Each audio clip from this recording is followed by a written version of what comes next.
David, David! Dobrá! Nevadí, nevadí!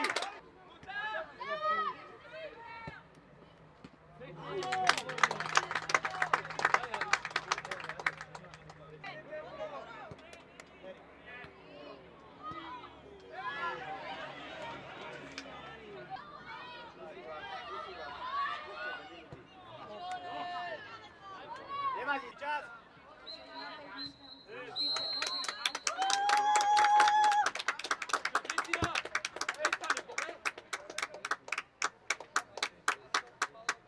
V zápase druhého s prvým, kde sme privítali prvého Spartak Trnava. Bol to výborný zápas, súper bol kvalitný. Myslím si, že prvý polčas súper mal viacej hry, my sme mali nejakú 10-minútovú pasáž, keď sme súpera pritlačili. Mali sme tam aj nejaké gólové momenty.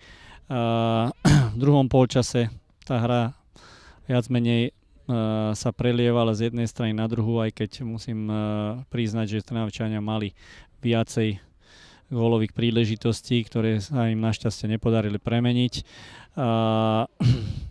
Takže nakoniec zápas skončil 0-0. Myslím si, že spravodlivo, aj keď športovo musím priznať možno, že Trnava mala o nejaký gólik navrch.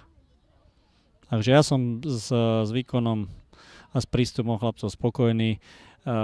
Viem, že vieme zahrať aj lepšie. V tomto zápase sme spravili dosť nevinútených chýb, čiže pokazili sme veľké množstvo ľahkých prihrávok a stratili sme veľmi veľké množstvo ľahkých lôb a myslím, že z toho pramenili šance aj súpera.